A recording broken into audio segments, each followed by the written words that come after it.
Mechanics of solid. Okay, इसमें हमारा chapter number 1 है properties of material. Okay, chapter number 1 है, इसमें हमारा है प्रॉपर्टीज ऑफ मटेरियल, जिसमें पहले जान लेते हैं कि मैकेनिक्स ऑफ सॉलिड होता क्या है। ठीक है, तो मैकेनिक्स ऑफ सॉलिड इसको बोलते हैं हम लोग मैकेनिक्स ऑफ सॉलिड, ठोसों की यांत्रिकी, हिंदी में बोलते हैं ठोसों की यांत्रिकी। ठीक है, तो हमको पढ़ते हैं ये। सबसे पहले क्या, chapter number 1 properties of material, इसमें हमारा सबसे पहला है मैकेनिक्स। मैकेनिक्स क्या होता है? Mechanics is the branch of science. Mechanics क्या है? एक ब्रांच ऑफ साइंस है in which study is deal with forces and its effect on physical body. क्या करते हैं कि किसी बॉडी पर लगने वाले बल तथा उसके प्रभाव का हम लोग अध्ययन करते हैं। किसमें? मैकेनिक्स में। ओके, अब मैकेनिक्स हमारा 3 टाइप्स का होता है। Number 1 engineering mechanics, number 2 mechanics of solid या इसको सोम या मॉस बोलते हैं, मैकेनिक्स ऑफ सॉलिड या स्ट्रेंथ ऑफ मटेरियल या फ्लूइड मैकेनिक्स। इंजीनियरिंग मैकेनिक्स में क्या करते हैं हम लोग? इंजीनियरिंग मैकेनिक्स में हम लोग इंजीनियरिंग मैकेनिक्स में दृढ़ पिंडों पर, क्या बोलेंगे, दृढ़ पिंडों पर लगने वाले बल तथा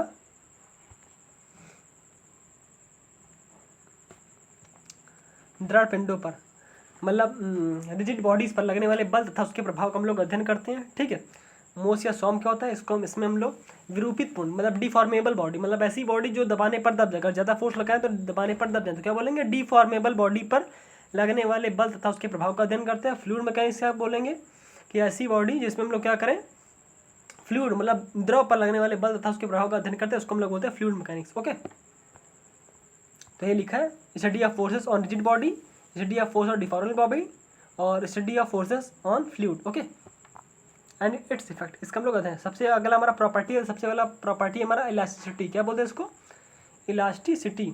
ये हमारा क्या होता है? देखिए, इलास्टिसिटी क्या बोलेंगे, मतलब किसी वस्तु का वह गुण, किसी वस्तु का वह गुण जिसमें हम लोग क्या करते हैं, किसी बॉडी पर फोर्स लगाएं तो उसके शेप और साइज में परिवर्तन हो जाए, और जैसे ही फोर्स को हटा लें तो जो बॉडी है वो पुनः अपनी ओरिजिनल शेप एंड साइज में आ जाए, उसको हम लोग बोलते हैं इलास्टिसिटी। जैसे मान लीजिए हमारे पास कोई बॉडी है, ठीक है, इस पर हमने फोर्स लगाया, ये अगर मान लीजिए फिक्स है तो फोर्स लगाया तो इसकी लंबाई में चेंजिंग हुई। कितनी चेंजिंग हो गई? ये यहाँ तक आ गई। ओके, ठीक है, तो इसकी लंबाई कितनी होगी? L प्लस डेल्टा एल होगी। ये L थी और ये हमारे पास हो गई L प्लस डेल्टा एल हो गई। ओके, अब हमने क्या किया, फोर्स को हटा दिया, तो ये हमारी जो बॉडी है ये वापस अपने शेप और साइज में आ गई। वापस इसकी लेंथ जो कितनी रह गई? L रह गई। इसको हम लोग बोलते थे, क्या बोलते थे? इसको हम लोग बोल देते हैं इलास्टिसिटी। तो क्या बोलेंगे, फिर से डेफिनेशन सुनिए एक बार। किसी वस्तु का वह गुण जिस पर उस पर फोर्स लगाने पर उसके शेप और साइज में परिवर्तन हो जाए, और जैसे ही फोर्स को हम लोग हटा लें जो बॉडी है वो पुनः अपनी ओरिजिनल शेप और साइज में आ जाए, उसको हम लोग बोलते हैं इलास्टिसिटी। ओके, तो आप यहाँ से डेफिनेशन नोट कर सकते हैं। वही हमने समझाया एग्जाम्पल्स का, रबर, स्टील, और यहाँ फोर्स हमने लगाया तो उसकी बॉडी में चेंजिंग हो गया, L प्लस डेल्टा एल हो गया। जैसे फोर्स को हटा लिया तो पूरी बॉडी पर अपनी ओरिजिनल शेप और साइज में आ गई। अगला हम लोग पढ़ते हैं प्लास्टिसिटी। क्या पढ़ते हैं? प्लास्टिसिटी। प्लास्टिसिटी क्या होता है? प्लास्टिसिटी किसी पदार्थ का ऐसा गुण, इसमें क्या, इस पर फोर्स लगाने पर उसके शेप और साइज में परिवर्तन तो हो जाए, लेकिन जैसे ही फोर्स को हटाए तो बॉडी अपनी ओरिजिनल शेप और साइज में वापस ना जा पाए, उसको बोलते हैं प्लास्टिसिटी। क्या बोल देते हैं? प्लास्टिसिटी। जैसे मान लीजिए हमारे पास ये बॉडी है, ओके, हमने इस पर फोर्स लगाया, तो इसकी शेप और साइज में परिवर्तन हो गया। ठीक है, शेप और साइज में परिवर्तन हो गया। ये हमारे पास कितना हो गया? L प्लस डेल्टा एल हमारे पास हो गया। अब जैसे हमने फोर्स को हटा लिया, ये बॉडी है हमारी, ये अपनी ओरिजिनल L में ही रहा, सॉरी L में नहीं रहा, मतलब ये L प्लस डेल्टा एल ही हो गया। ठीक है, मतलब वापस हमने ओरिजिनल शेप और साइज में नहीं गई, तो उसको हम लोग बोल देते हैं क्या? उसको हम लोग बोलते हैं प्लास्टिसिटी। क्या बोलते हैं? प्लास्टिसिटी। समझिए, यदि किसी पदार्थ पर बल लगाने के बाद उसकी शेप और साइज में परिवर्तन हो जाए और बल को हटाने के बाद वह पुनः अपनी ओरिजिनल शेप और साइज को ग्रहण कर लेता है, तो ऐसे पदार्थ हम लोग बोलते हैं प्लास्टिक मटेरियल। ठीक है, तथा इस गुण को बोलते हैं प्लास्टिसिटी। भाई फोर्स लगाया, इसकी लंबाई L थी, L प्लस डेल्टा एल हो गई। ठीक है, और फिर जैसे हमने फोर्स को हटा लिया तो इसकी लंबाई L प्लस डेल्टा एल ही रही, इसको हम लोग बोलते हैं प्लास्टिसिटी। ओके, अगला हमारे पास प्रॉपर्टी था इलास्टोप्लास्टिक। क्या था? इलास्टोप्लास्टिक मतलब ऐसा बॉडी जो मतलब फोर्स लगाने पर उसकी शेप और साइज में चेंज हो जाए। ठीक है, शेप और साइज में चेंज हो जाए, और जैसे ही फोर्स को हटा लेना तो ना वो अपनी ओरिजिनल शेप और साइज में जाए और जितना हमने खींचा है वो उतना भी ना जाए। ठीक है, तो उसको हम लोग बोलते हैं इलास्टोप्लास्टिक। मतलब मान लीजिए कोई बॉडी मैंने उसको खींचा तो उसकी लंबाई हो गई एल प्लस डेल्टा एल, और जैसे मैंने उसको हटा लिया तो एल ना ही वो एल बनेगी और ना ही पूरी एल प्लस डेल्टा एल रहेगी, कुछ उससे कम रहेगी, तो उसको हम लोग बोलते हैं इलास्टोप्लास्टिक मटेरियल। ओके, ठीक है, वही डेफिनेशन लिखा है, पढ़ सकते हैं। यदि किसी पदार्थ पर बल लगाने से उसकी शेप और साइज में परिवर्तन हो जाए और बल को हटाने के बाद वह आंशिक रूप से ओरिजिनल शेप और साइज में ग्रहण कर लेता है, उसको बोलते हैं प्लास्टिक मटेरियल था। इस गुण को हम लोग बोलते हैं इलास्टोप्लास्टिक। ठीक है, अगला हम लोग पढ़ते हैं डक्टिलिटी। डक्टिलिटी क्या होता है? इसको हिंदी में बोलते हैं तन्यता। ठीक है, क्या होता है?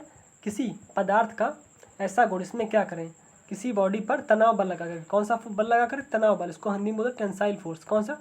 टेंसाइल फोर्स लगाकर इसे पतले तार के रूप में परिवर्तित करने को बोलते हैं डक्टिलिटी। क्या बोलते हैं? फिर से सुनिएगा, किसी वस्तु का ऐसा गुण जिस पर टेंसाइल फोर्स लगा करके उसे पतले तार के रूप में परिवर्तित किया जाता है, वस्तु के इस गुण को बोलते हैं तन्यता। क्या बोलते हैं? तन्यता, वही लिखा है। किसी पदार्थ का गुण जिसके द्वारा पदार्थ पर टेंसाइल फोर्स लगाकर बिना टूटे स्थायी रूप से पतले तार के रूप में परिवर्तित करना, इसको हम लोग बोलते हैं डक्टिल मटाइल। ठीक है, और इस गुण को हम बोलते हैं डक्टिलिटी। एग्जाम्पल हमारे पास AU स्टील। ओके, अगले पास हमारा आता है, और ये आभूषण बनाने के लिए हम लोग डक्टिलिटी का यूज़ करते हैं। ओके, अगला हमारा मैलिएबिलिटी। क्या होता है? मैलिएबिलिटी, इसको हम लोग बोलते हैं आघात वर्धिता। ये क्या होता है?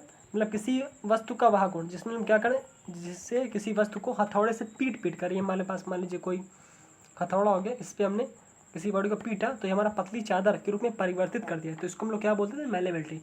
तो क्या बोला? किसी वस्तु का वह गुण जिस पर हथौड़े से पीट कर उसे पतली चादर के रूप में परिवर्तित कर दिया जाता है, तो वस्तु के इस गुण को बोल देते हैं हम क्या? मैलिएबिलिटी। क्या बोल देते हैं? मैलिएबिलिटी। किसी वस्तु का वह गुण जिसको हथौड़े से पीट कर पतली चादर के रूप में परिवर्तित किया जाता है, इस पदार्थ को मैलिएबल मटेरियल तथा इस गुण को मैलिएबिलिटी बोलते हैं। ओके, यही हथौड़े से पीटा में, देखिए हमने ये हथौड़े से पीटा हमने इस बॉडी को, तो हमारा ऐसा बने पतली चादर, उसको बोलते हैं मैलिएबिलिटी। ओके, अगला हमारे पास आता है ब्रिटलनेस। क्या होता है? ब्रिटलनेस क्या होता है? मतलब किसी वस्तु का ऐसा गुण जिस पर फोर्स लगाने पर वह छोटे छोटे टुकड़ों में टूट जाता है, उसको हम लोग बोलते हैं ब्रिटलनेस।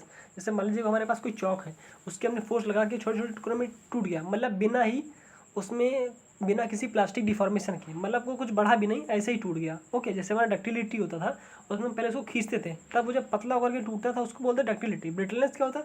हम उसको खींचना है ही नहीं, हम वो बिना खींचे, मतलब बिना किसी प्लास्टिक डिफॉर्मेशन के छोटे छोटे टुकड़ों में टूट जाता है, उसको हम बोल देते हैं ब्रिटलनेस। क्या बोलते हैं? ब्रिटलनेस। ओके, पढ़ते हैं पदार्थ का गुण जिसके कारण किसी पदार्थ पर बल लगाने से वह पदार्थ बिना किसी प्लास्टिक डिफॉर्मेशन के छोटे छोटे टुकड़ों में टूट जाता है, ऐसे पदार्थ को लोग ब्रिटल मटेरियल तथा इस गुण को ब्रिटलनेस बोलते हैं। एग्जाम्पल चॉल्क हो जाएगा। ओके, यहाँ पास नोट पॉइंट है कि अगर हमारा 5% से कम है, अगर कोई हमारा ब्रिटल 5% कम है तो उसको बोलते हैं हम लोग ब्रिटल मटेरियल। अगर कोई 5% से ज़्यादा है प्लास्टिक डिफॉर्मेशन तो उसको हम लोग बोल देते हैं डक्टाइल मटेरियल। ओके, अगला हमारे पास टॉपिक आ जाता है हार्डनेस। क्या होती है? हार्डनेस क्या होती है? देखिए, हार्डनेस मतलब किसी वस्तु का ऐसा गुण जो खुरचने या क्या बोलते हैं, खुरचने या घिसने का विरोध करता है, उससे हम लोग बोलते हैं उस गुण को बोलते हैं हार्डनेस या कठोरता। मतलब किसी वस्तु का ऐसा गुण जो खुरचने या धब्बा लगने या घिसने का विरोध करता है, तो वस्तु के गुण को क्या बोलते हैं? हार्डनेस बोलते हैं। एग्जाम्पल हमारा हीरा हो जाएगा। अगला हमारे पास आता है टफनेस। क्या आता है? टफनेस।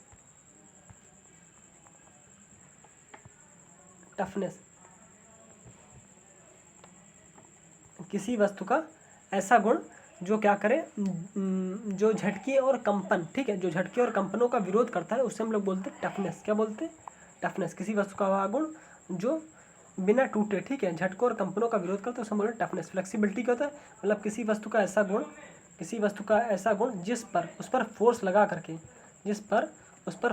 करके उसे चाप के रूप में मोड़ा जा सके, उसे बोलते हैं फ्लेक्सिबिलिटी। क्या बोलते हैं? फ्लेक्सिबिलिटी। जैसे मान लीजिए ये मेरे पास कोई बॉडी, इस पर हमने फोर्स लगाया तो ये ऐसे मुड़ गया। ओके, ये ऐसे मुड़ गया, इसको हम लोग बोलते हैं फ्लेक्सिबिलिटी। क्या बोलते हैं? फ्लेक्सिबिलिटी। पदार्थ का गुण, इसके कारण पदार्थ बिना टूटे किसी चाप के रूप में मुड़ जाए, उसे बोलते हैं फ्लेक्सिबिलिटी। ओके, फटीग क्या होता है? फटीग किसी वस्तु का ऐसा गुण होता है जो रिवर्सिबल स्ट्रेस का विरोध करता है। फटीग किसी वस्तु का ऐसा गुण होता है जो क्या करता है? रिवर्सिबल स्ट्रेस का विरोध करता है, उससे हम लोग बोल देते हैं क्या? फटीग। क्या बोल देते हैं? फटीग। ये बहुत ही इंपॉर्टेंट डेफिनेशन है। ओके, अगला हमारे पास डेफिनेशन क्रीप देखिए बहुत ही इंपॉर्टेंट है। क्रीप क्या होता है? तो क्या बोलेंगे? हाई टेम्परेचर पर कांस्टेंट लोड लगा करके परमानेंट डिफॉर्मेशन को क्रीप कहते हैं। जैसे मान लीजिए ये हमारे पास कोई बॉडी है, ये ऊपर से फिक्स है, इस पर हमने ये कांस्टेंट लोड लगा करके इसमें जो परमानेंट डिफॉर्मेशन हो गया ना, हाई टेम्परेचर पर परमानेंट डिफॉर्मेशन होगा, उसको हम लोग क्या बोलते हैं? क्रीप बोल देते हैं। ओके, टेनिसिटी क्या होती है? टेनिसिटी को हिंदी में तन्यता बोलते हैं, इसीलिए मैंने इसका हिंदी बताया नहीं आपको जी। टेनिसिटी क्या है? किसी पदार्थ के टूटने की स्थिति में अधिकतम प्रतिबल, मतलब अगर कोई पदार्थ बिल्कुल टूटने की स्थिति में है तो उसके अंदर से जितना मैक्सिमम स्ट्रेस जो डेवलप होगा ना, उसको हम लोग बोल देते हैं टेनिसिटी। मान लीजिए कोई पदार्थ है, आप लोहे की छड़ है, आप उसको तोड़ रहे हैं, तो जब वो बिल्कुल टूटने की स्थिति में होगी ना, तो उसके अंदर से जितना मैक्सिमम स्ट्रेस जब डेवलप होगा ना, उसको हम लोग बोलते हैं टेनिसिटी। क्या बोलते हैं? टेनिसिटी। अगला स्ट्रेंथ। स्ट्रेंथ क्या होता है? मतलब कोई भी मटेरियल बिना फेल हुए मैक्सिमम कितना लोड बियर कर सकता है, सहन कर सकता है, उससे हम लोग क्या बोलते हैं? स्ट्रेंथ। ओके। और मशीनिबिलिटी, किसी वस्तु का ऐसा गुण जिस पर मशीनन क्रिया आसानी से की जा सके, मशीनिबिलिटी कहलाता है, मशीनता कहलाता है। ठीक है, तो हमारे पास डेफिनेशंस हो गई। एक बार फिर से आपको मैं बता दूं, सबसे पहले हमने पढ़ा क्या मैकेनिक्स क्या होता है, तो ये सबसे पहले हम लोग पढ़े सोम या मॉस। तो मॉस का मैकेनिक्स ऑफ सॉलिड, इसको बोलते हैं ठोसों की यांत्रिकी। इसमें हमने चैप्टर नंबर 1 पढ़ा प्रॉपर्टीज ऑफ मटेरियल। इसमें हमारा सबसे पहला टॉपिक था मैकेनिक्स का। तो mechanics is the branch of science in which study which deal with forces and its effect on physical body. ठीक है, इसमें मैंने 3 टाइप पढ़े, इंजीनियरिंग मैकेनिक्स, सोम और मॉस और फ्लूइड मैकेनिक्स। इंजीनियरिंग मैकेनिक्स में रिजिड बॉडी पर फोर्स था उसके इफेक्ट का अध्ययन करते हैं। सोम और मॉस में डिफॉर्मेबल बॉडी पर फोर्स और उसके इफेक्ट का अध्ययन करते हैं। और फ्लूइड मैकेनिक्स में द्रव पर लगने वाले फोर्स और उसका इफेक्ट का अध्ययन करते हैं। फिर हमने प्रॉपर्टीज पढ़ी, सबसे पहले इलास्टिसिटी पढ़ी कि मतलब किसी वस्तु का ऐसा गुण जिस पर फोर्स लगाने पर उसके शेप और साइज में परिवर्तन हो जाए और जैसे फोर्स को हटा ले पिंड पुनः अपनी प्रारंभिक ओरिजिनल शेप और साइज में आ जाए, उसको हम लोग बोलते हैं इलास्टिसिटी। प्लास्टिसिटी में क्या बताया? किसी वस्तु का ऐसा गुण जिस पर फोर्स लगाने पर उसके शेप और साइज में परिवर्तन हो जाए और जैसे ही फोर्स को हटा ले जो बॉडी है वो अपनी ओरिजिनल शेप और साइज में ना जा पाए, उसको हम लोग बोलते हैं प्लास्टिसिटी। फिर हमने पढ़ा क्या पढ़ा? इलास्टोप्लास्टिक मटेरियल, मतलब ऐसा किसी वस्तु का ऐसा गुण जिस पर फोर्स लगाने पर वह आंशिक रूप से मतलब पूरा ना जाए, पूरा अपनी स्थिति में ओरिजिनल शेप और साइज में ना पहुंचे, उसको हम बोलते हैं इलास्टोप्लास्टिक मटेरियल। फिर हमने पढ़ा डक्टिलिटी, किसी वस्तु का ऐसा गुण जिस पर टेंसाइल फोर्स लगा करके उसे पतले तार के रूप में परिवर्तित किया जाता है, उसे हम लोग बोलते हैं डक्टिलिटी। मेलेबिलिटी, किसी वस्तु का ऐसा गुण जिस पर हथौड़े से पीट कर उसे पतली चादर रूप में परिवर्तित किया जाता है, उसे बोलते हैं मेलेबिलिटी। फिर हमने पढ़ा मेलेबिलिटी के बाद फिर हमने पढ़ा क्या पढ़ा? मेलिएबिलिटी के बाद हम लोगों ने पढ़ा है फिर ब्रिटलनेस। क्या पढ़ा? ब्रिटलनेस। तो किसी वस्तु का ऐसा